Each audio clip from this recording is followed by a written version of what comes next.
All right. Thank you. Please be seated.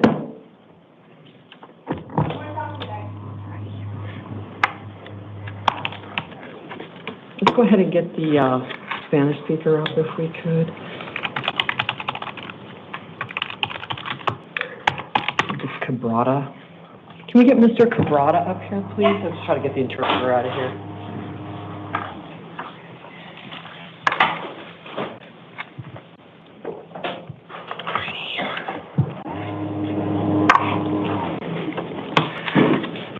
All right, I need just one moment to finish logging in. Un momento, señor.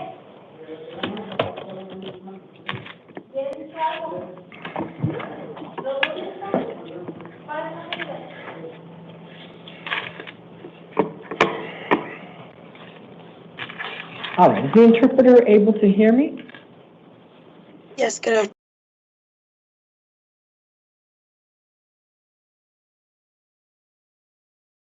afternoon. All right, good afternoon. All right, this is the 11 a.m. initial appearance calendar for April 16th, 2025. Hola, esta es la comparecencia inicial del 2025. The court's orders for the taking of fingerprints and DNA samples made on the 2 a.m. calendar on the 1st of the month will also apply to these hearings. La orden de toma de ADN y huellas dactilares que se hizo a las 2 de la mañana el 1 del mes aplica a todas las audiencias aquí hoy. Sir, may I have your full name and your date of birth, please? Señor, me da por favor su nombre completo y fecha de nacimiento. Felipe Alonso Cavada, 09/21/91. Felipe Alonso Cavada, 9/21/91, my Telepus Card interpreter. All right, thank you. Mr. Alonso, you have been arrested on the following allegations. Bien, gracias. Señor Alonso, lo detuvieron por las siguientes acusaciones. Assault, a Class 1 misdemeanor. Por agresión, una falta de categoría 1. There is probable cause for that allegation, and I am appointing a lawyer to represent you in this case. Determino que existen motivos fundados para la acusación y estoy confirmándole a un abogado para este caso. Your next court hearing is May 6th at 9:30 in the morning in the White Tank Justice Court. Su siguiente audiencia va a ser el 6 de mayo a las 9:30 de la mañana en el Juzgado de Paz de White Tank. The court address is on your paperwork. El domicilio está en sus documentos. In this case, you will be released on your own recognizance. En este caso, lo voy a poner en libertad bajo palabra. And it's my understanding that on an earlier docket, your brother was also released. Tengo entendido que en otra lista de causas también pusieron en libertad a su hermano. And apparently he was ordered not to go to the scene of the alleged crime or reside where you reside. Y parece ser que a él se le informó que no puede regresar al lugar de los hechos y no que puede vivir donde vive usted. Have the two of you been living at the same location? ¿Están viviendo juntos ustedes dos? Sí. Yes.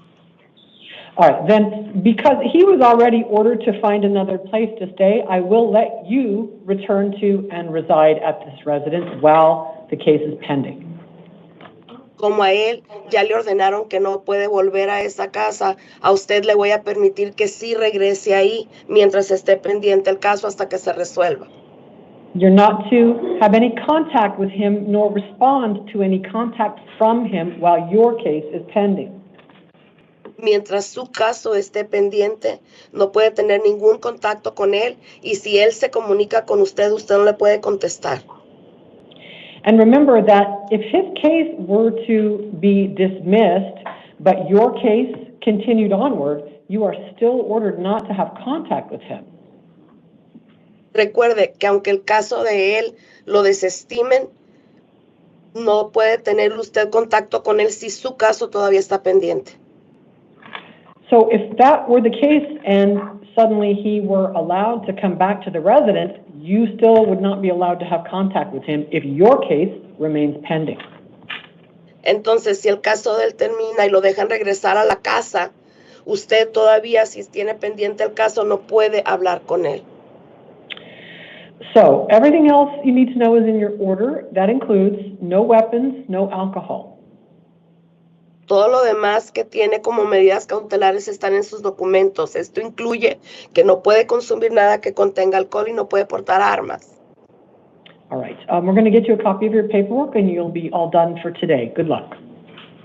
Buena suerte, le vamos a entregar una copia de sus documentos. Ya terminamos por hoy. Okay. And I'm told we have one more interpreter matter, so can you grab them, please? Do we know who it is? Pena. If you Pena? refresh and listen to the top. Oh, thank you. It's Mr. Pena for the interpreter. Thank you. Okay, here. All right. Good morning, sir. May I have your full name and your date of birth, please? Buenos días, señor. ¿Su nombre completo? Pedro Peña, 927 al 82. Primer nombre otra vez, despacito. Pedro Peña, Pedro. Pedro Peña, 927 al 82. 92782. All right, thank you. You have been arrested on a warrant in a pending case. Gracias. Está usted detenido porque tenía una orden de aprehensión en el caso que tiene pendiente. You've been charged in this case with narcotic drug possession, a Class 4 felony. En este caso está acusado por tenencia de droga narcótica, delito de categoría 4. You were in a deferred prosecution program in this case. En este caso, a ustedes lo habían permitido entrar a un programa para diferir el proceso en su contra. And last year, a motion to restart the prosecution against you was filed for lack of participation in the program. Y a causa de que usted no participó en el programa, el año pasado interpusieron en la fiscalía un pedimento para que lo volvieran a enjuiciar. So you are again being prosecuted for this crime. Por lo tanto, se le va a procesar de nuevo por este delito. You must go to court for a status conference on April 22nd at 8:30 in the morning. Tiene que ir al Tribunal Superior para una audiencia, que es una consulta de actualización, el día 22 a las 8:30 de la mañana. The court address will be on your paperwork. El domicilio del tribunal va a estar en sus documentos. All right, what did you want to say? ¿Qué me quiere decir? El problema es que cuando me pusieron que eso de tenía que ir a clases, no podía porque estaba trabajando y mi trabajo no me dejó. No quería perder tampoco mi trabajo. The reason I didn't go to the classes is because I was working and work wouldn't give me the time off, and I didn't want to have issues at work either. All right, sir, you're going to have to post bond to be released from jail in this case. It is $250. It is secured. Señor, si quiere salir en libertad va a tener que depositar la fianza. Le estoy fijando una fianza para asegurar su comparecencia de $250. If you do post bond, you must comply with all of your written release conditions. Si deposita la fianza y sale en libertad, tiene que cumplir con todas las medidas cautelares que se le van a dar por escrito. And I'll remind you that court orders are not requests and they are not doctor's appointments. If it is inconvenient, that is not an excuse. Señor, le recuerdo que una orden del tribunal no es opcional, no es por si quiere, es una orden del tribunal aunque sea inconveniente. All right. If you stop to your left, I'm going to get your paperwork. Thank you. Pase a su izquierda por sus documentos. Gracias. Okay. How about just a general call for me? You never know if somebody will pop up and then we won't have let you go. Of course, Your Honor. ¿Hay alguna persona que necesita español? Si necesita ayuda en español, levante la mano. Okay. We're not seeing any hands. All right. Thank you so much. Have a great day. Thank you, Your Honor. Likewise. All right, Mr. Beaver, you can go ahead and come up, and Walter Greening. Counsel, are you going to appear on this one? I'll get a DO in place if you are. Yeah. Okay, so officer, are you, yeah, you're not alone. Okay, great. I just want to make sure whenever she appears, somebody needs to stand behind her. Oh, is that, oh, does he need more time? Ask him, it's fine. Do you want more time, counsel? Any more time? It's, okay, fine. Okay. I didn't realize that was you. No, all right. No worries, Your Honor. All right, you're welcome to keep going. I got a long way to go. We're all good, Your Honor. Thank you very much. All right, this is going to be Mr. Beaver's case. Sir, I need to start with your full name and your date of birth. Hayden Christopher Beaver, May 18, 2005. All right, and then the appearance of the state, please. Thank you, Your Honor. Brooke Gone, on behalf of the state. And defense. Morning, Your Honor. I'm on behalf of Mr. Beaver in both matters. Okay, thank you. And Mr. Nava, that was a limited NOA for today, is that correct? Correct, Your Honor. All right. Okay, Mr. Beaver, you come in on one new case and a probation warrant. I'm going to start with your new allegations. They are possession of dangerous and narcotic drugs for sale. Those are Class 2 felonies. Attempted armed robbery, a Class 3 felony. Aggravated assault with a deadly weapon or dangerous instrument, that's a Class 3 felony. Possession of a weapon by a prohibited person, a Class 4 felony. And disorderly conduct with a weapon, that is a Class 6 felony. And based on what the police submitted, the court is prepared to find probable cause, but if you wanted to argue on that, counsel, please feel free, and I'll give the state a chance to rebut. Thank you, Your Honor. Just briefly, as far as the possession for sale charges go, the information on the floor indicates that my client was a buyer and not a seller. I would also argue that the drugs that are discussed and the weight scale are found that in this day and age, given overdoses, it is actually prudent as a user to have a weight scale to measure out what you are using. I do not think there is anything to denote sales, so we would ask that no probable cause be found on the sale charges. All right, thanks. And what's the state's response, please? Thank you, Your Honor. The information from law enforcement is that there was a significant, not only a significant amount of drugs, although they don't specify how much, there was multiple types of drugs. There were likely fentanyl pills, confirmed methamphetamine, confirmed cocaine, possible heroin, some type of liquid labeled DMT. The state, additionally, there was a stack of money, currency, I believe approximately $3,000. Given that, and then the information related to Mr. Beaver's delivering or potentially orchestrating the sale of cocaine, I believe that there is enough here for the court to find probable cause. All right, thank you. Mr. Beaver, I've considered what's been alleged against you and the arguments of the lawyers here in court today. This court finds that there is ample evidence provided by the police to support the allegation that these were possessed for sale, or that you were possessing narcotics, dangerous drugs for sale for purposes of this hearing only. That meets the probable cause standard, which is a totality standard, and it is quite low compared to the beyond a reasonable doubt standard. So as your lawyer will explain, this is not your formal probable cause finding. You are entitled to that. In this case, though, I do have to make a probable cause finding with respect to the setting of release conditions, and for those purposes, I do find probable cause for everything that has been alleged in today's booking. All right. Then on the probation case, you're on probation for a Class 6 felony. The petition to revoke was filed back in October of 2024. That petition alleges that you violated terms 3, 4, 7, and 15. You will get a copy of that from your lawyer. And in each of these cases, I'm going to go ahead and appoint the public defender for you in the event that you're unable to retain counsel or you choose not to. You're always allowed to retain counsel of your choosing, and if you do that, the public defender will withdraw. But it does appear that you otherwise financially qualify, so I am going to appoint them in each of your cases. And so let's turn to the question of conditions of bail or release. I'm going to let the state go first. Thank you, Your Honor. The state's asking for a $200,000 secured appearance bond, and if Mr. Beaver is able to post that, we'd ask for electronic monitoring along with house arrest. Mr. Beaver allegedly shot the victim in the leg while he was attempting to rob him. He was allegedly in possession of multiple types of illegal drugs, including methamphetamine and cocaine, with indication of sales. The law enforcement additionally found an AK-15 style rifle and ammunition in his residence. Mr. Beaver is a prohibited possessor. Our understanding is he is currently on probation for prisoner assault, and he is already in revocation proceedings in that matter, as the court has already mentioned. The state believes that he is an extreme danger to the community. All right, thank you, Mr. Nava. Thank you, Your Honor. My client is a 19-year-old kid.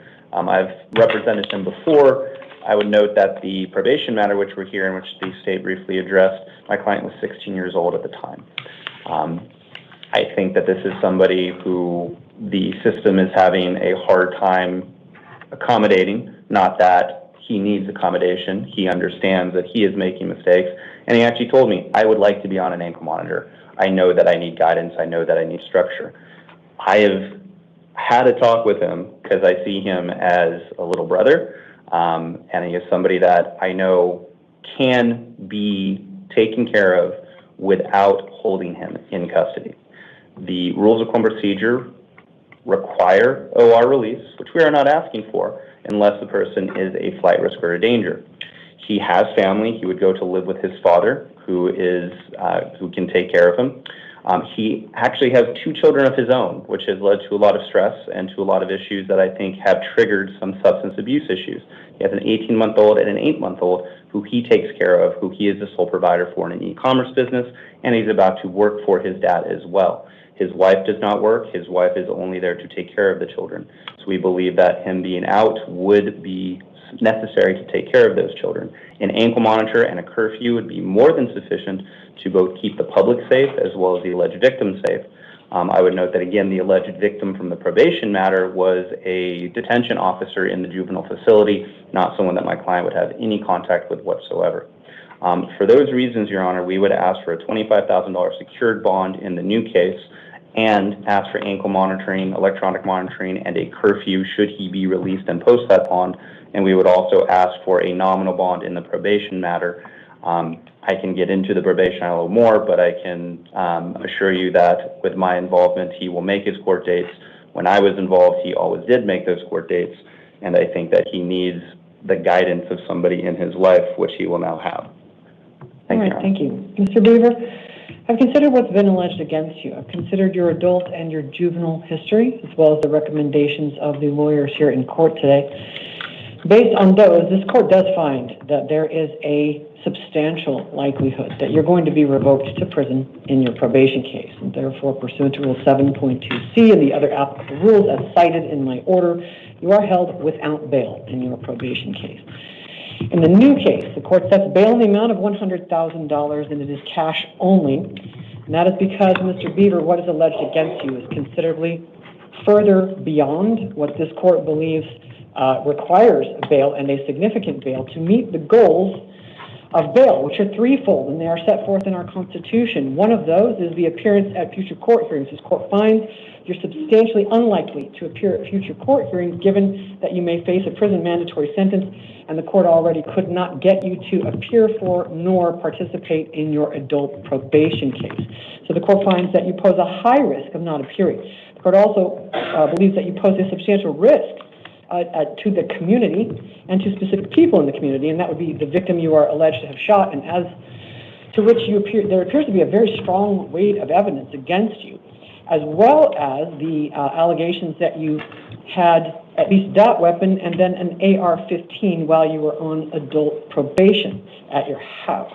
I believe the AR-15 was.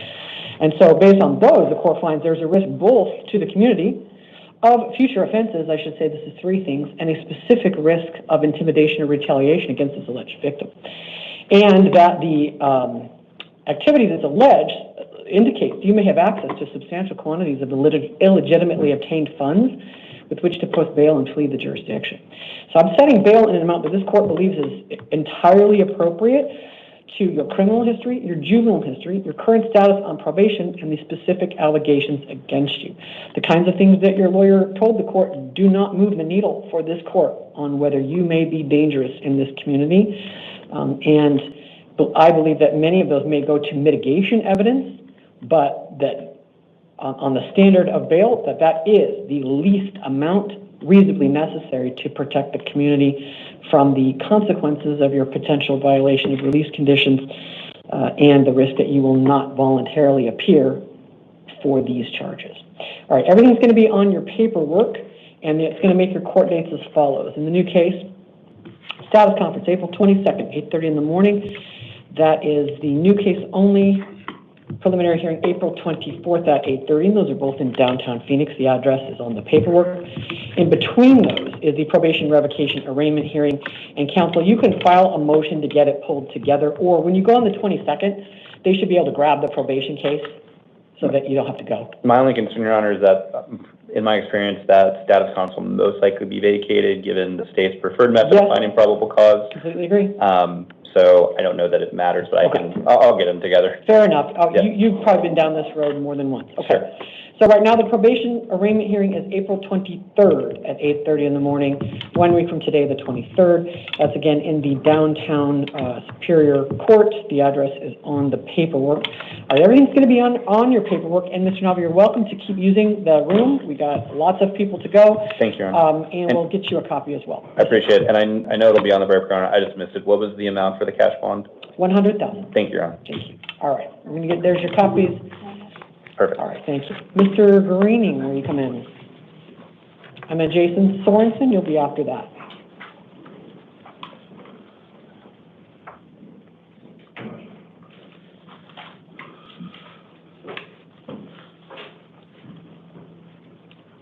Hello, sir, may I have your full name and your date of birth, please? Walter E. Green, 3rd, 1979. May 7th? Yes. All right, thank you. You're on two things. One's a new case, one is a probation warrant. In the new case, you were arrested on allegations of possession or use of a weapon during the commission of a drug offense and possession of a weapon by a prohibited person. Those are both Class 4 felonies. Possession of dangerous drugs, a Class 4 felony, and unlawful flight from a law enforcement vehicle, that's a Class 5 felony. There is probable cause for all of those, and I am appointing a lawyer to represent you. You're also here on a warrant in your probation case. You are on probation. Oh, I see why. Hold on a second. I apologize. You know what? We're going to have to reprint his probation case. He was only set for a dispo. I failed to notice that that's because this is a failure to appear at dispo. So he doesn't need a non-witness. Okay, so I'm the one who was wrong about that. Okay, so we need to reprint that so I can delete the non-witness. Okay. All right. So, Mr. Greening, you were awaiting disposition in a probation case in which you are on probation for unlawful flight from a law enforcement vehicle. On March 12th, you did not appear at your disposition hearing, and a warrant was issued for your arrest. All right, you already have counsel appointed in that case, that probation case, and you still will. There's going to be a new petition to revoke filed based on today's arrest. You will get a copy of that from your lawyer. Hang on a second, don't print it yet. It's complicated. Yeah. Okay, now it's ready. 18 is ready. Not yet. All right, your next court date in the new case is going to be April 22nd, 8:30 in the morning. It is a status conference followed by a preliminary hearing 2 days later, April 24th at 8:30. In between those, you're going to have a disposition hearing, which I doubt will go forward to disposition because of how you came in, but I need to set it for disposition hearing, April 23rd, 8:30 in the morning. In the probation case, the court finds there is a substantial likelihood you will be revoked to prison, so you do not have bail at all in your probation case today. In the new case, the court sets bail in the amount of $25,000. It is secured with written release conditions. Did you want to say something? No, that's all right. All right, we're going to get that reprinted for you and send it out for you if you step out to your left. Thank you. All right, Mr. Sorensen. And after that, Micah McGriff, will you please go to the chair? The county's ready, they're ready to go, Jim. Hello, sir. May I have your full name and your date of birth, please? Jason Allen Sorensen, my date of birth is February 27th, 2002. And are you a junior? Yes. Okay, thanks. And then the appearance of the state, please. Thank you, Your Honor. Brooke Gone on behalf of the state. Okay, thanks. Mr. Sorensen, you're here on three things. Two are new cases, meaning two different police departments came and put charges against you at the jail. And then the third one is a probation hold that was triggered by these new arrests. So I'm going to start with the newly alleged cases. Sorry. Number 5 on the calendar, this is a Tempe PD case. You've been accused of 5 allegations of armed robbery, Class 2 felonies, 1 allegation of first-degree burglary, a Class 2 felony, 5 allegations of aggravated assault, a deadly weapon or dangerous instrument, those are Class 3 felonies, and 5 allegations of aggravated robbery, those are Class 3 felonies. Those are alleged to have occurred back on January 5th of 2024, and there is probable cause for those provided by the police. In the, in number 33, the Mesa Police Department came and accused you of possessing a weapon by a prohibited person, a Class 4 felony, back on February 13th of this year. And there is probable cause for that as well. Finally, the probation department is going to be filing a petition to revoke your probation based on these new allegations. So you'll need a lawyer in that case as well, and I am giving you one in your probation case. Now, before I set conditions of bail or release, I want to hear the state's recommendation, and this is one, counsel, where you had said in your written recommendation, strong weight of evidence. The court was struggling a little. I see there is probable cause. I do find probable cause. I was slightly unclear on what this strong weight is. It does appear to be enough, but in terms of the most solid evidence, I guess I used to call it the hook. I'm not seeing it in terms of what, you know, what they're alleging as far as the strength of the evidence against this defendant. Did you want to supplement or point out a couple things to me? This is a very long PC statement. There is definitely probable cause, and we're good on that. But as far as the type of bond that the court might set when there is a strong weight of evidence, I wouldn't do the same thing. Right now, I didn't see that there was something fairly unequivocal. Go ahead. Yes, Your Honor. As the Form 4 makes clear, there was at least one, if not two, quote-unquote, victims of this home invasion who seemed to have some type of or level of involvement with the offense. There was a search warrant for Mr. Sorensen's social media account, and there were direct messages from one of those so-called victims and Mr. Sorensen where they discussed talking about the incident. One of the victims indicated that you all should have never given them back their phones. I know, although I will say those are very poorly retyped, meaning it didn't become immediately clear who was sending and who was receiving. So not the world's greatest Form 4, but go ahead. And so I do believe, and I think they did also, that alleged victim did also indicate that, you know, they believe that the law enforcement had found pepper spray and other items at the scene of the offense, that they may be fingerprinting, things like that. So I do believe that there is a strong weight of the evidence. Given that, additionally, I think one of those so-called victims also, one of the victims indicated that they believed they had heard Mr. Sorensen's There was a voice. so-called voice ID, but there wasn't, but then there was a couple of the others who may or may not have been involved who said, no, I didn't recognize, I know, okay. I think I'm understanding it correctly. All right. Okay, so Mr. Sorensen, on the weight of evidence brought against you, which is not nothing, it's not remotely nothing, and the court does believe that it could be enough for a jury to convict you.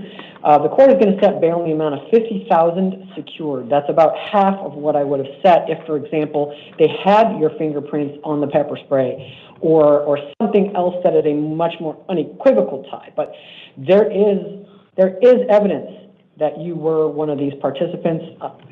I'm very comfortable with that. But when setting bail, we often increase bail significantly when the weight of the evidence is strong, like the young man accused of shooting someone in the leg.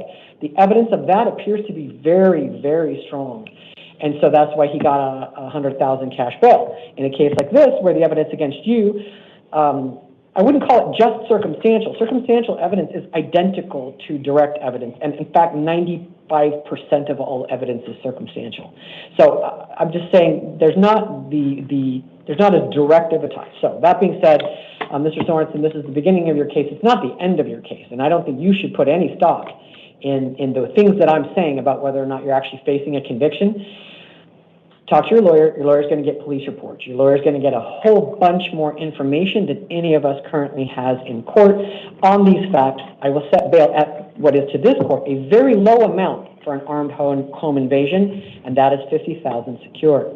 In the weapons possession, this court believes that evidence is overwhelming if they haven't. It is overwhelming, and you have priors. And so I'm going to set bond in the amount suggested by the state, which is $25,000, and it is secured because the court believes there's a very strong likelihood, at a minimum, you're going to be convicted on that gun possession. You were also on probation when that gun possession happened. And so not the other one, but the gun possession. And so that's what's causing the probation violation. And based on that, I believe there's a substantial likelihood that you are going to be revoked to prison in your probation case. So you have no bond at all today in your probation case. You're held no bond. Your court date then is going to be the 23rd. That's 1 week from today at 8:30 in the morning. In the other two cases, you'll have a status conference on the 22nd and a preliminary hearing on the 24th. Your total bond in those cases is $75,000 secured, and you have strict no victim, no co-defendant, no witness contact orders in the robbery case, not from jail. Don't respond if they contact you first. No weapons, no drugs, no alcohol. So we've got everything on your paperwork. Did you have a question? Your Honor, what does secured mean? Secured means you can use a bail bondsman. Don't even bother if you're still being held no bond in your probation case, but if that changes, then you could talk to a bail bondsman. And I'll find that out on the 23rd? Correct. Okay. Yeah, all right. Everything's on your paperwork. If you step to your left, they're going to give you a copy. Thank you. Thank you. All right. Mr. McGriff, and then Ms. Ducour. You'll be next. Right here, sir.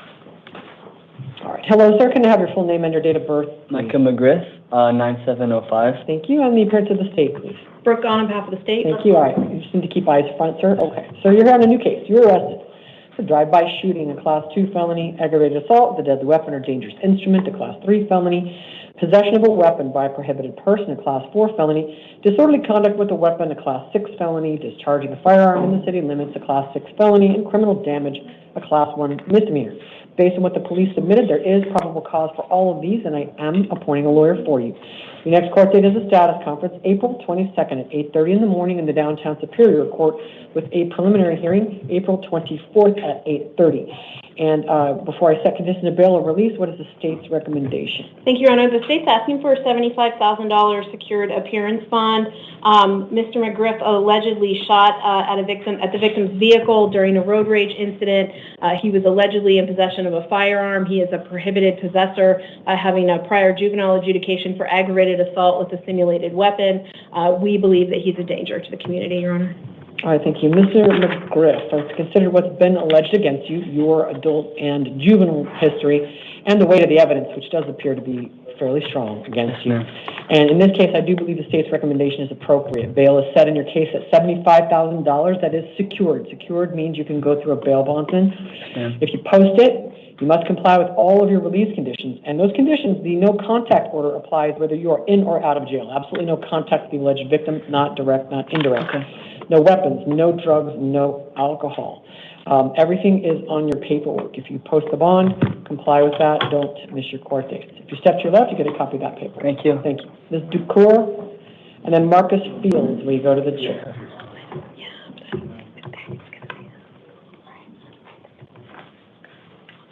Good morning, ma'am. May I have your full name and your date of birth, please? Okay, Madeline Ducour, September 7th, 1996. All right, thank you. You're here on a new case.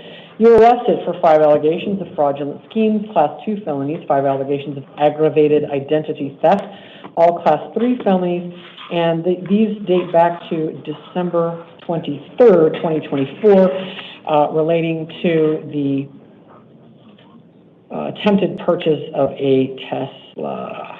So there is probable cause for these based on what the police submitted.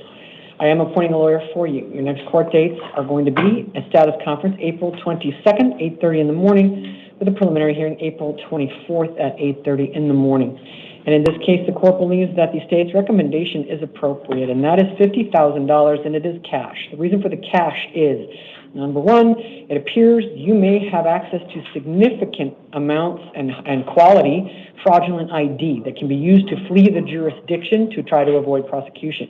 You do not appear to have any substantial ties to Arizona, and this appears to have been, between this and the other case, a long-term and extremely serious identity theft spree is the word that I would use.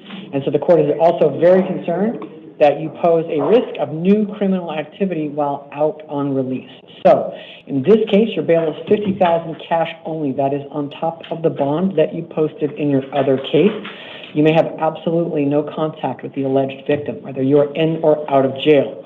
No going to the scenes of the alleged crimes, which include anywhere that you are alleged to have used this person's identity to lease the apartment, try to buy the car, all of the things that they're alleging that you did.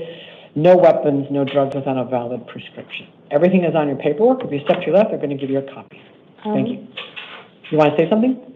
I was going to ask about an OR release because I had posted one like 24 hours ago. I know, in your other case, right. But the totality of this case plus that case, this court is extremely concerned. You have access to fake ID that you could use to flee the jurisdiction and sources of illegitimate income, meaning it's cash because people who have a bunch of stolen money don't worry about posting it and walking away from it because they never earned it to begin with. So in this case, there appears to be a rather overwhelming strength of evidence, including the police allege they have a confession.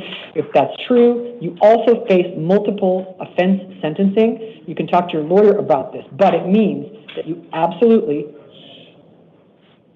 face a realistic possibility of going to prison in this case or the other case. And this court believes that showing up for initial court hearings is good, it's not bad, does not in any way guarantee people will show up for their trial and the return of a verdict that might be guilty when they know they will go immediately into custody if that verdict comes back guilty. The appearance bond is intended to secure appearance through the end of the case, and this court believes that there are too many factors here suggesting that you will flee and commit crimes while doing it to avoid being detected by stealing another person's identity, if not this one's again, to avoid what could be a very realistic prison outcome in your case. So talk to your lawyer about any motion to modify your release conditions. You can talk to the judge in your other case about getting the bond exonerated. Exonerated means given back to the person who posted it. Now, that if you're stuck in custody, if you're able to post this bond, you're allowed to, and then you just need to come to all your court hearings. If you step to your left, you get a copy of that paperwork. Can I be excused? Oh, sure, yeah, let's get you out here. Stay there, Mr. Fields, just 1 second.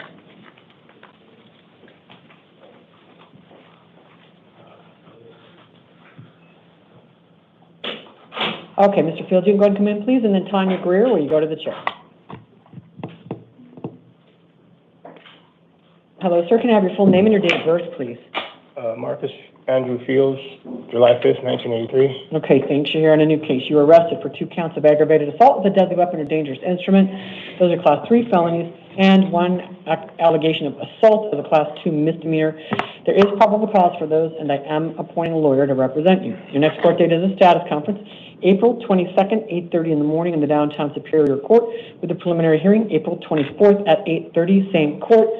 And in this case, the court believes the state's recommendation is appropriate. Bail is set in your case at $50,000. It is secured, which means you can use a bail bondsman. If you post it, you will be on an ankle monitor to keep you honest about your release conditions. You may not go to nor reside at the scene of the alleged crimes, no contact with any of the alleged victims, no weapons, no drugs, no alcohol, obey any order of protection that may be served on you. If you have belongings at that residence, you can do a civil standby to collect them. And you have to obey any order of protection that might be served on you. If you step to your left, you've got your paperwork for you. Thank you. All right, Mr. Greer, or sorry, Ms. Greer, Tanya Greer, and then Rosanna Cardenas, so will you please go to the chair? You got it right here, ma'am. Hello, ma'am, can I have your full name and your date of birth, please? Tanya Greer, 5/13/83. All right, thanks. You're here on a new case. You got accused of possession of a weapon by a prohibited person, a Class 4 felony, and drug paraphernalia possession, Class 6 felony. There is probable cause for those, and I am appointing a lawyer to represent you. Your next court date is a status conference, April 22nd at 8:30 in the morning in the downtown Superior Court. That's next week. Preliminary hearing, April 24th at 8:30. Bond is set in your case at $5,000 secured. If you bond out, comply with all of your conditions. Your conditions include whether you are in or out of jail, absolutely no contact with your co-defendant, no weapons, no drugs without a valid prescription. If you step to your left, she's got your paperwork. Thank you. All right, Ms. Cardenas? Cardenas? And then Jasmine Valdez, will you go to the chair? Hello, ma'am. May I have your full name and your date of birth, please? Rosanna Cardenas, April 24, 1981. Okay, thanks. You're here on 2 probation warrants. You're on felony probation in 2 different cases, and petitions to revoke your probation were filed on May 22nd of last year, alleging that you violated terms 3, 5, and 15. You'll get a copy of those petitions at your next court date, and I am appointing a lawyer for you in both cases. Your next court date is the same for both cases. It is 1 week from today, which is April 23rd at 8:30 in the morning in the downtown probation court. That's a revocation arraignment and possible disposition hearing. I am affirming the bond set by the judge who issued these, and that is in number 14 on the calendar, which is your 2022 case, $1,250 secured. In number 15 on our calendar, which is your 2023 case, it is $500 secured. So that is $1,750 total with release conditions. If you bond out, be sure to follow those and call your PO with 72 hours. If you step to the left, you get a copy of your paperwork. Thank you. Thank you. Ms. Valdez, and then Mark Batanti, will you please go to the chair?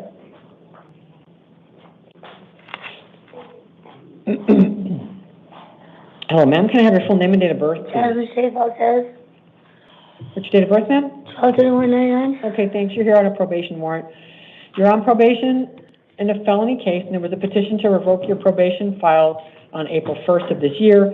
It alleges that you violated terms 3, 5, and 15 of your probation. You'll get a copy of the petition from your lawyer. I am appointing a lawyer for you. You will go to probation court 1 week from today, which is April 23rd at 8:30, for your revocation arraignment and possible disposition hearing. I am affirming the bond set by the probation judge. It is $1,200 and it is secured. If you bond out, comply with all of your written conditions, call your probation officer within 72 hours. If you step to your left, I'll give you a copy of that. Thank you. All right, Mr. Batanti, and then John Callison, will you please go to the chair? Hello, sir. Can I have your full name and your date of birth, please? March 29, 1990. Thank you. You're here on a new case. It looks like the police came and added charges against you that date back to March 15th. So these are identity theft, a class 4 felony, theft by control of a stolen credit card, a class 5 felony, and receiving an item obtained by fraudulent use of a credit card, that's a class 6 felony. There is probable cause for those, and I am appointing a lawyer for you. Your next court date is a status conference, April 22nd at 8:30 in the morning. That's 6 days from now in the downtown Superior Court, with a preliminary hearing April 24th at 8:30. Your bond in this case is $1,000. It is secured. Absolutely no victim contact. If you post bond, do not go to the scene of the alleged crimes. And it looks like your next court date is tomorrow in probation court. Okay.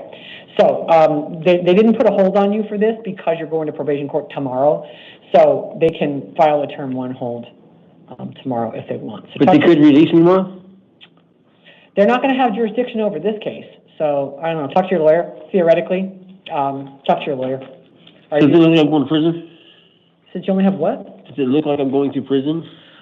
That is more difficult to predict, particularly because your criminal history is all drug convictions. So it helps you that your convictions are all drugs. This is not violent, etc. So talk to your lawyer. I mean, your case is one where I wouldn't make a bet either direction because I need to know more about you. So could you theoretically? Yes. If you were to go to trial and lose, you got 4 priors. You would have to go to prison. But could you get a good offer, etc.? Could you beat the case? I don't know. That's why you get a lawyer. So talk to your lawyer. Your lawyer is going to help you get the very best outcome that they can. All right, if you step to your left, you get a copy of that paperwork, okay? All right, Mr. Callison? Yeah, we're going to move it. Just update. And then Richard Ledesma, please go to the chair. Hello, sir. Can I have your full name and your date of birth, please? John Robert Callison, birth date is 3/31/90. All right, thanks. You're here on one new case. Can you keep it down? You guys need to be quiet. One probation violation and then a city court case for the DV from yesterday. So it looks like what the police did is they broke up the charges. So they're sending the El Mirage, both of them. They're sending the drug charge to felony court and the misdemeanor DB stuff to the justice court. So, all right, that's how you ended up with 2 new cases. So, in number 8 on the calendar, you were booked in for dangerous drugs possession. So just the alleged meth, that's a class 4 felony. There is probable cause for it, and I am appointing a lawyer for you. You're going to go to Superior Court downtown for status conference on April 22nd. That's next week, 8:30 in the morning. Preliminary hearing April 24th at 8:30, and that's downtown Phoenix, and the address is on your paperwork. Then, in the El Mirage City Court, They're sending you for criminal damage, a Class 1 domestic violence misdemeanor. That court date, it's also the 22nd. I'll tell you what to do in a second. And I'm appointing a lawyer for you in that case as well, but it's April 22nd at 8 in the morning. Give me 1 second. All right, then on your probation. I talked to my probation officer actually yesterday when I was sitting with the police. And the only thing he told me to do was, he's like, bro, don't worry about it. He said, when you get in front of the judge, talk to the judge, see if you can release it. He said, if you can release, call me. He said, we'll figure it all out right there and there. Yeah, that's true from his perspective, or hers. Yeah, that doesn't have anything to do with the court's decision. Okay. So, all right, now in this case, it is a term 1 hold, meaning probation has to, by policy, file a petition to revoke your probation based on this new arrest. So you're going to have a lawyer in your probation case. The revocation, arraignment, and possible disposition hearing will be 1 week from today, which is April 23rd at 8:30 in the morning. That'll be in the downtown probation court. Now, in each of your new drug case and your probation case, your bond is $500. It is secured. Then in the new case, the El Mirage case, it's $500 secured in that case as well. And I will tell you right now, your risk assessment score comes up maximum recommended, meaning that you've been missing court hearings or catching cases and or it's DV. So your probation officer doesn't know any of those things. What he's telling you is if you end up out of custody, I will keep supervising you because you're still on probation. Call me, we'll get you compliant with probation, and that he can still do everything he can do. You have a problem that's separate and apart from that, which is you caught a new case, there's a DV case, and you're on probation with a number of priors. So your total bond is $1,500. It is secured. If you post it, comply with all of your written release conditions. That means you don't go back to or live at the scene of the alleged crimes. It looks like this says you are an ex-boyfriend in the process of moving out. Do you think you still have stuff there? No, she probably gave it to her boyfriend already. I don't know. So, all right. So, because I can give you a civil standby right if you're out of custody. Do you want to be able to go on a civil standby? Yeah. All right. Let me do that real quick. Because I saw it moving out, but I didn't realize it was. Okay, one civil standby. See, that was the whole issue with the DV case was when I was moving you're actually like probably making statements that could be used against you. Do you realize that? Oh yeah, but it can be used against me because what she did was. Why couldn't it be used against you, sir? Why? Because I was moving my stuff out. Okay, what I'm saying is the things you're telling me, like even admitting to being in a location could be used against you, and your lawyer would say, gee, I wish you hadn't said that. So what I'm saying is you're saying things that could be entered into evidence against you. Because you're trying to get me to release you. No, I am not planning to release you. I'm not planning so if you want to keep saying things that could be entered into evidence at a trial, you can. I'll give you a second. But I believe that $1,500 secured for these 3 cases is the least amount that I would consider, particularly when your risk assessment score comes up maximum. Go ahead, sir. Okay, I was just saying, like, immediately, when I was moving my stuff out, when all this happened, she took my dad's ashes, she threw them in the trash. That's what exploded the whole thing. Well, that is very bad behavior. I don't condone that. I have no control over it. So talk to your lawyer about this, but I am a lot more concerned as well about the mess. So, all right. I'm always making that. Mr. Ledesma? And then Jazaira Mejia, will you please go to the chair? We're going to reprint his orders. Oh, yeah, we got to reprint. Not yours. Go ahead. Callison? We're going to print this? Yeah. What's his name? That last guy? Callison? Yeah. Don Callison. Yeah. All right, sir, can I have your full name and your date of birth, please? Richard Urbino Ledesma, and August 12, 1994. All right, thanks. You're in an arrest warrant because you've been charged with narcotic drug possession, a Class 4 felony, allegedly committed back on June 23rd of 2023. And this charge comes out of the Glendale Police Department. You'll get a copy of the charge and police reports from your lawyer. I am appointing a lawyer for you. Your next court date is a status conference, April 22nd at 8:30 in the morning, with a preliminary hearing April 24th at 8:30. Those are in the downtown Superior Court, and the address will be on your paperwork. And bond is set in your case at $500. It is secured. If you bond out, comply with all of your written release conditions. If you'll step to your left, she's going to give you a copy. Thank you. Ms. Mejia?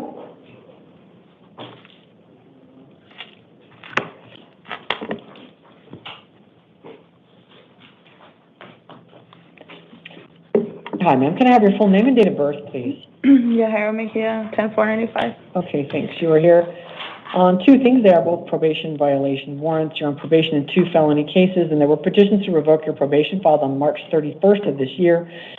The petitions allege that you violated terms 3 and 5. You'll get copies of those from your lawyer. I am appointing a lawyer for you. Your next court date for both cases is April 23rd, which is 1 week from today at 8:30 in the morning in the downtown probation court. That's a revocation arraignment and possible disposition hearing. I'm affirming the bond set by the probation judge in your cases, and that is $350 per case for $700 total. If you bond out... What does it mean, revoke my probation? Sorry? What does that Revoke? It means if you are found to have violated your probation. Right now, you are accused of violating your probation. But if the court finds that you did violate probation, they're going to resentence you.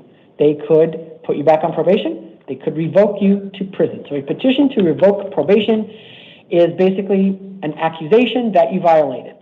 As I said, talk to your lawyer. This is why you get a lawyer, because the ultimate outcome, the worst case scenario from your perspective, would be that the court revokes your probation grant and sends you to prison instead. And that's why you get a lawyer, because your liberty is at stake in a probation revocation. So you do have a lawyer. If you post bond, immediately comply with your probation while the case is pending, because you're on probation the entire time. Even when they're trying to revoke you, you're still on probation. And the best thing, really the only thing you can do to help yourself Even is if it's comply. my first time? Sorry? Even if it's like my first time? Yeah, talk to your lawyer about that. The odds aren't high. That's why your bond is this low. If the odds are high, you don't get bond at all. So the main number for probation is on your paperwork. You're probably one of the people who are accused of running away and never doing a single thing. No, this is June, right? Whereabouts unknown since February. So you know how to call your PO. And the main number is on your paperwork. Just get real compliant while the case is pending if you want the best possible outcome, all right? If you step to your left, you get that paperwork. Thank you. All right, Ms. Irizarry, Corinne Irizarry. And then Devin Alford, will you go to the chair? Hi, ma'am. Can I have your full name and your date of birth, please? Corinne Irizarry, 52286. Okay, thanks. You are here on 2 probation violation warrants. You're on probation for 2 felonies. And back on March 26th, there were petitions to revoke your probation filed in both cases. You'll get copies of those from your lawyer. I am appointing a lawyer for you. Your next court date is April 23rd at 8:30 in the morning in the downtown probation court, which is 1 week from today. You have a $250 secured appearance bond in each case and written release conditions that include calling your PO within 72 hours of any release. The number is on your paperwork. If you step to your left, she's going to give you a copy of that. Mr. Alford, if you'll come in, please. After that, Sheldon James, will you please go to the chair?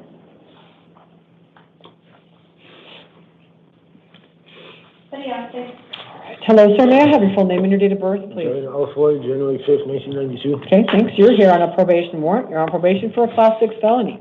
Back on April 10th, there was a petition to revoke your probation filed that alleges that you violated terms 3 and 5. You'll get a copy of it from your lawyer. I am appointing a lawyer for you. Your next court date is 1 week from today, April 23rd at 8:30 in the morning. That will be a revocation arraignment and possible disposition hearing. The court address will be on your paperwork. I am affirming the bond set by the judge who issued this warrant, and that is $500 secured with written conditions. If you bond out, comply with all of those conditions, call your PO within 72 hours. If you step to your left, this lady has your paperwork. Thank you. All right, Mr. James, after that, Nicholas Lujan, will you go to the chair?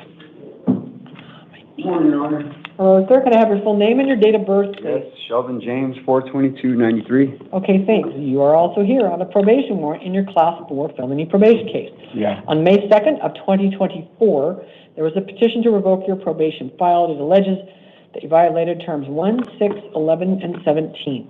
You'll get a copy of that from your lawyer, and I am appointing a lawyer to represent you. Your next court date in the downtown probation court is 1 week from today, April 23rd at 8:30 in the morning. That will be a revocation, arraignment, and possible disposition hearing. I am affirming the bond set by the judge who issued this last year. That is $500 secured.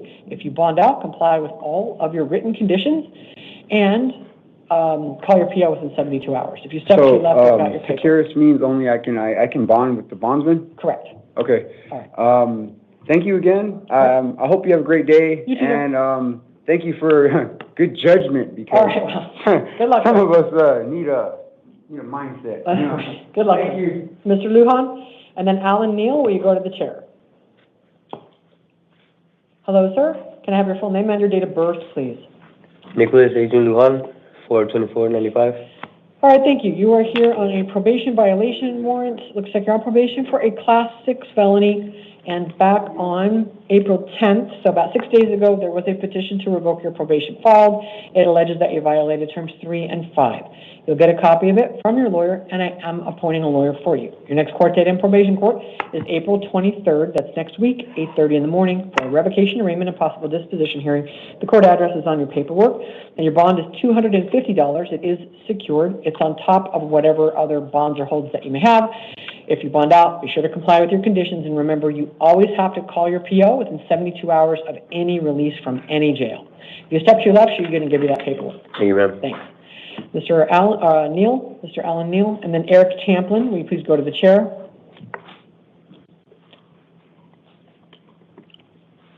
Hello, sir, can I have your full name and your date of birth, please? Alan Neal, birthday 2/16/95. Thank you, Mr. Neal. You're here on a new case and a warrant, both from the Buckeye City Court, both for similar offenses. In the new case, you were arrested for driving on a suspended, revoked, canceled, or without a license.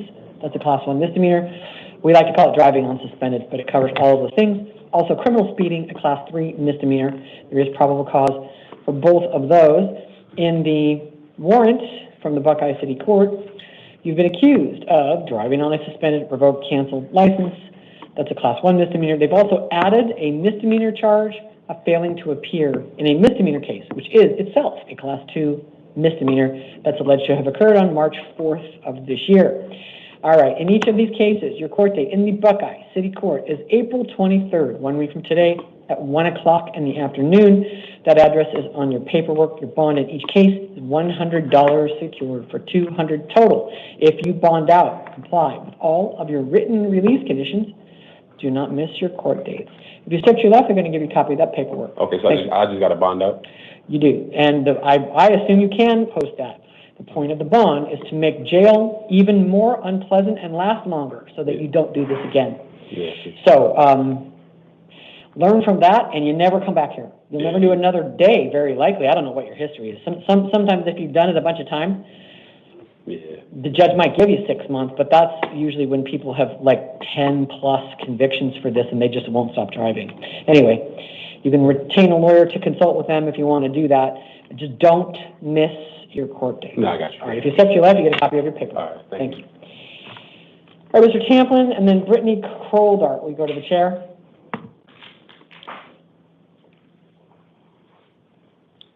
Hello, sir. Can I have your full name and your date of birth, please? Eric Tamplin, 06-1705. All right, thank you. You're here on a warrant from University Lakes Justice Court. This is for failing to appear in a case in which you've been charged with criminal trespassing, a Class 3 misdemeanor. This warrant issued March 19th of this year. Looks like the offense date goes back to June 24th of last year.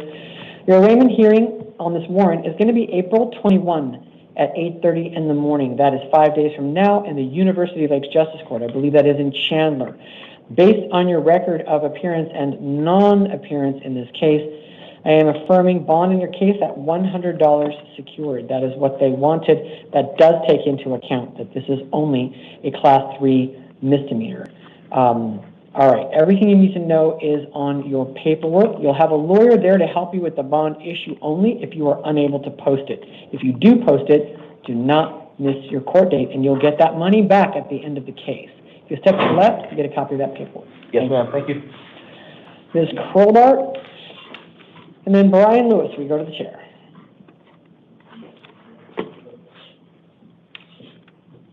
Hello, ma'am. May I have your full name and your date of birth, please? Brittany Nicole Kroldart, 3/14/2000. All right, thanks. You're here on a warrant in the East Mesa Justice Court, where you've been charged with driving on a suspended license. It is a Class 1 misdemeanor. Your arraignment hearing there is going to be April 21 at 8:30 in the morning. That address is on your paperwork. Your bond is $100. It is secured. This is a failure to pay warrant, but I noted that your last OR release from this jail was followed by a failure to appear. So if you post bond, do not miss your court date. If you don't post bond, you can ask for a lawyer to help you. I'm assuming you can post this bond. Go ahead. I have 125 with me. Great.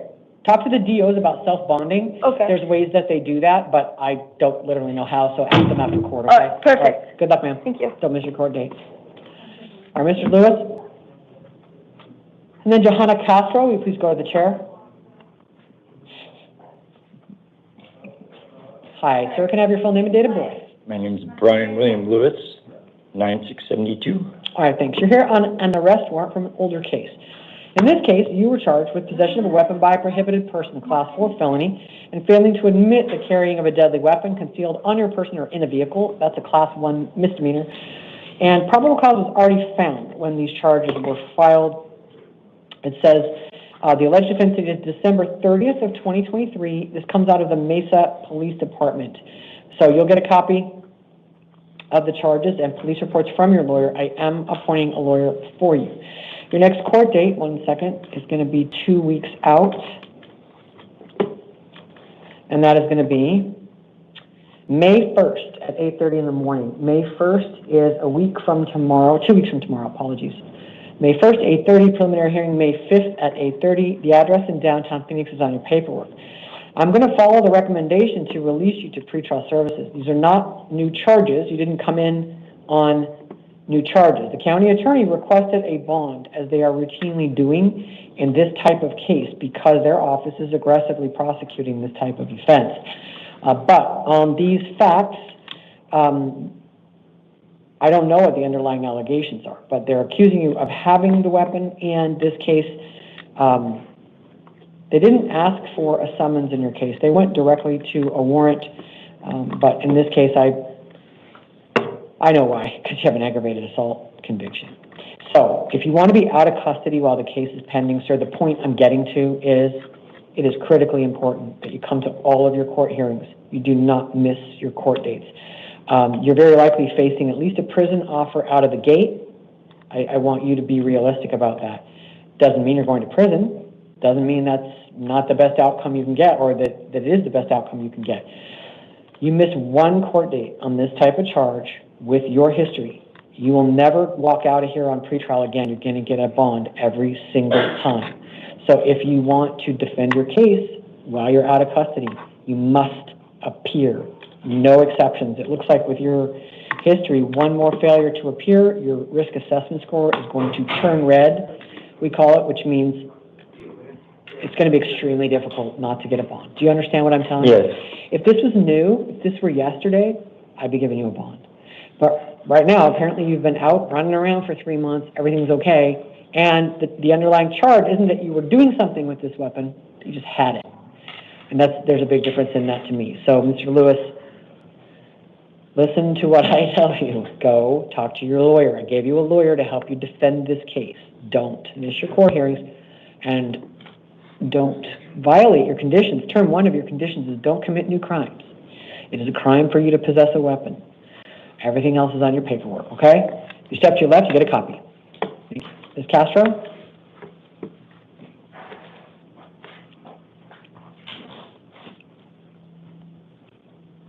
Hello, ma'am. Can I have your full name and your date of birth, please? Joanna Castro, 11/20/86.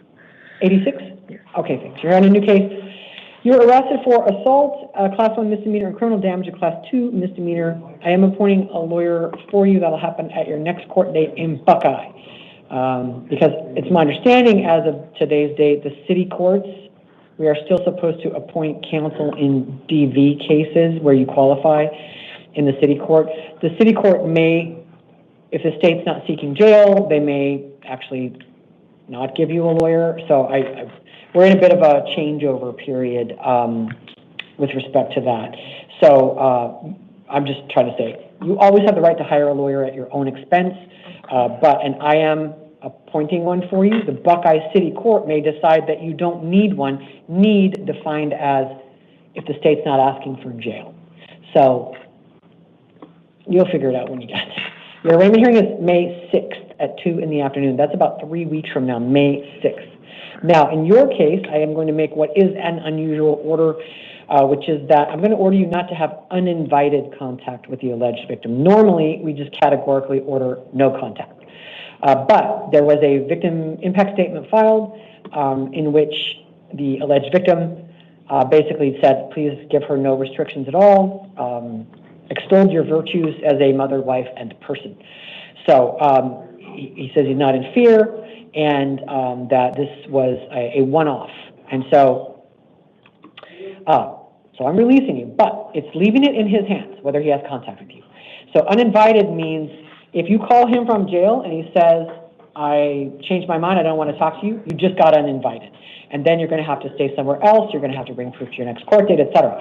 If 2 weeks from now, there's an incident, something goes wrong, and he says, get out, then you just got disinvited. And so keep in mind, the people that are going to enforce this order out in the field are the cops. So the cops are going to come and read no uninvited contact, and that he can revoke that consent.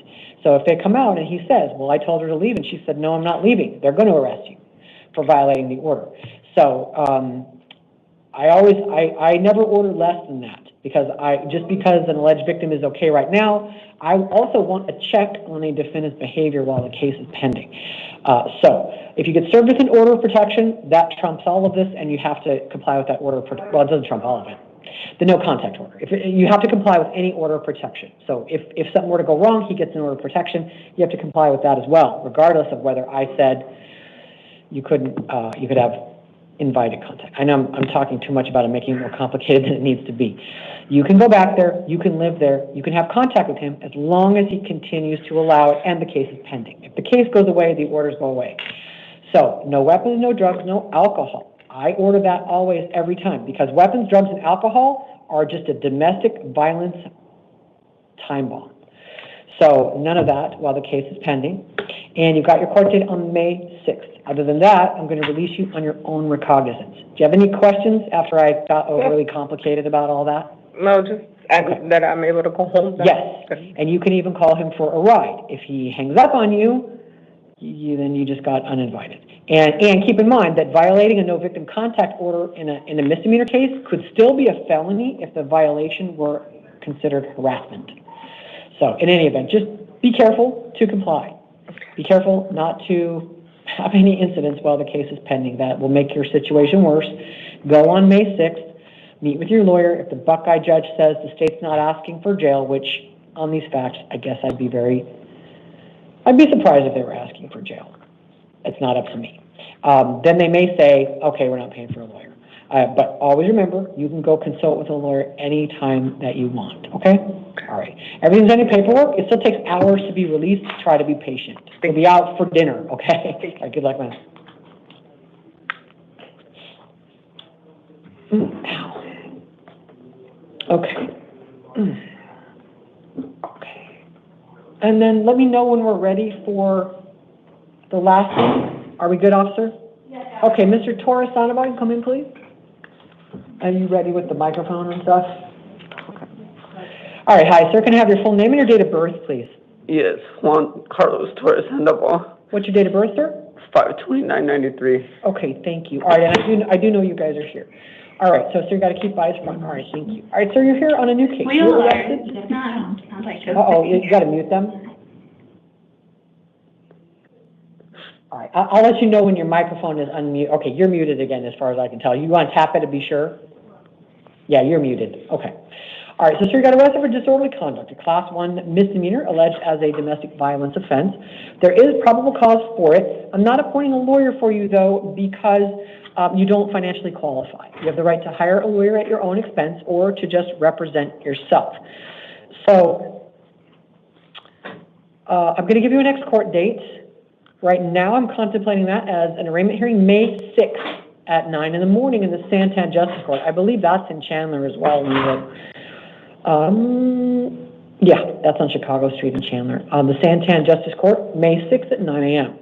And before I set conditions of bail or release, I am going to hear from the alleged victim. I did also read the victim impact statement, so I have some idea of what she may be about to say. And right now, I am inclined to make the same type of order that I did in the prior case, which again, it's unusual, and to have two of them on the same docket is pretty unusual. But let me hear what the alleged victim wants to tell me. And just so you know, ma'am, I did also read your written statement. So we're going to turn on your microphone. If you'll tap it. Okay, we can hear you. Go ahead, ma'am. Okay, good afternoon, Your Honor. My name is Estelle Sosito. I'm speaking on behalf of Juan Torres Sandoval. When me and Juan have a disagreement, we're always level-headed. We wait till the kids go to sleep to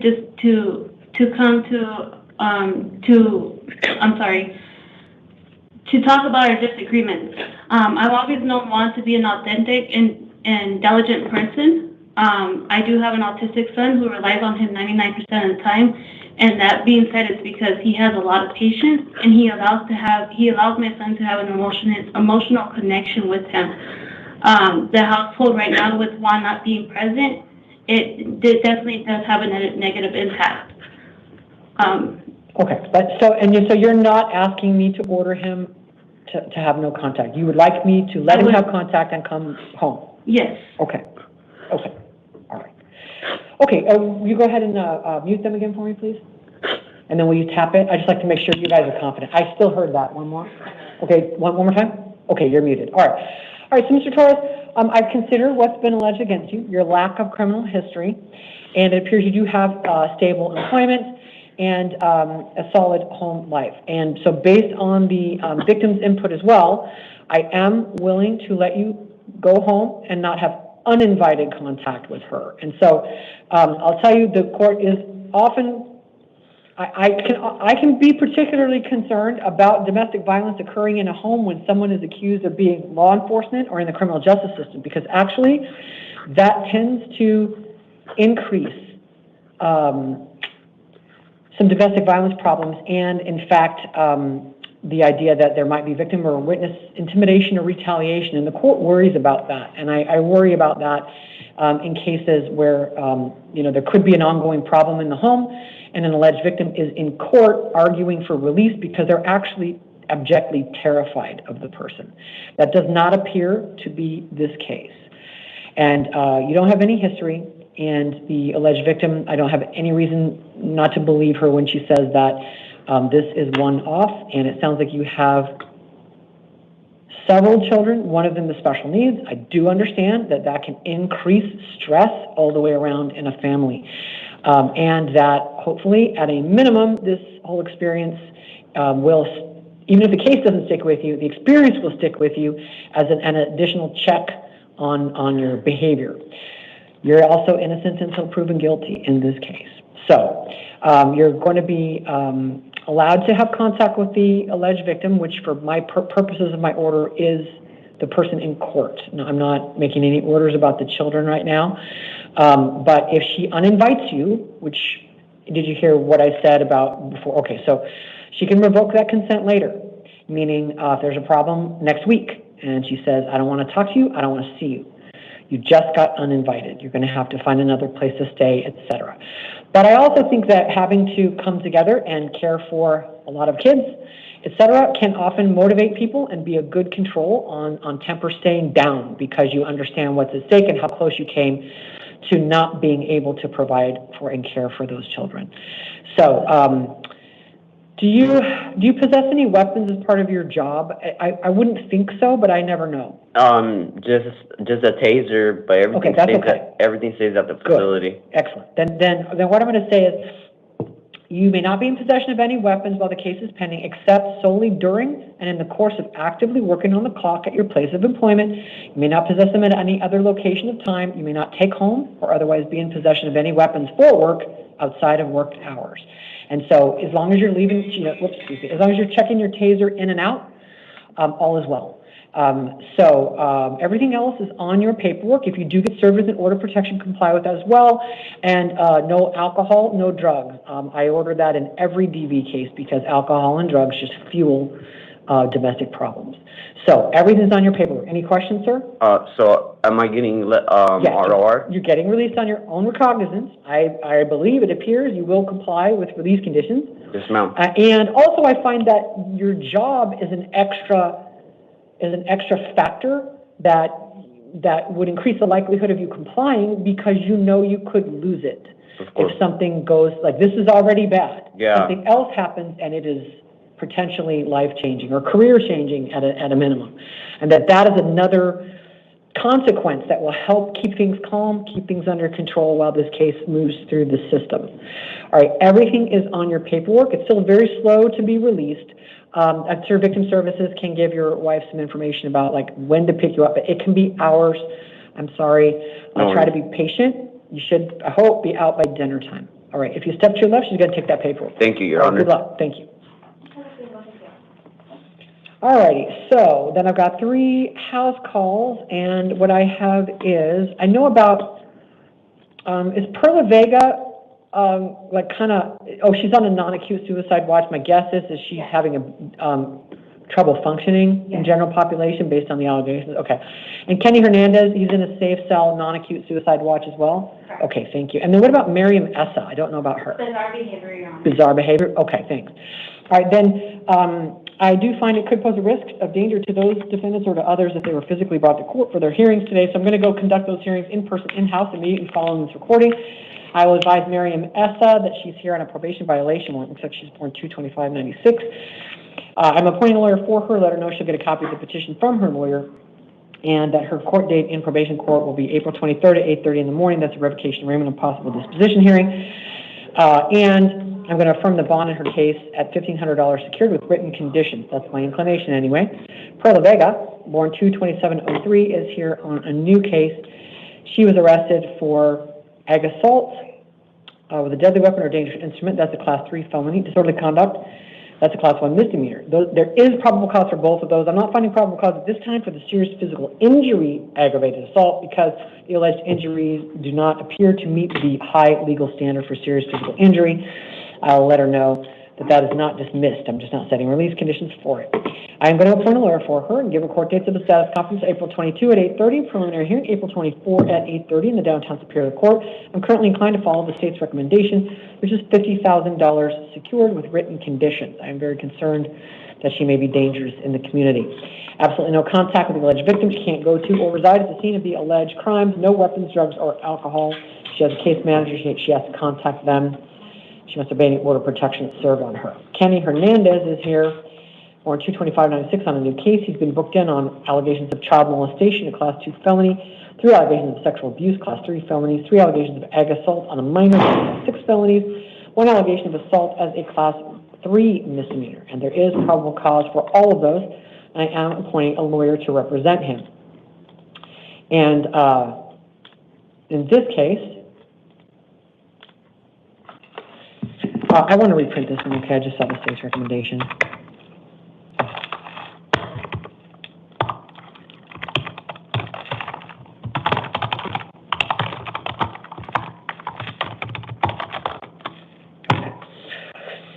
All right, I'm inclined to set bail in the amount of $150,000 cash only. The state recommended $250,000 cash, but trying to place this in the continuum of similar cases, plus what appears to be a strong array of evidence, which is at least a partial confession, not necessarily to the child molestation, which is the dangerous crime against children as alleged, that would get him a mandatory flat-time prison sentence if it were proved at trial.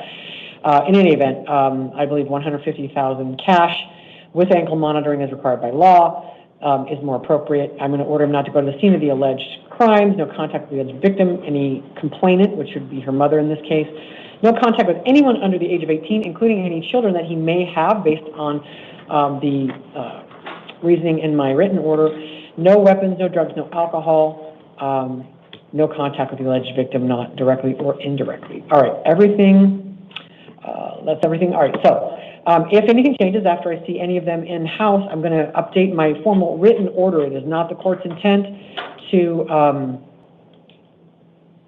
update this recording. If there are any changes, those will be reflected in my formal order. All right, we're going to stand in recess until 2 p.m.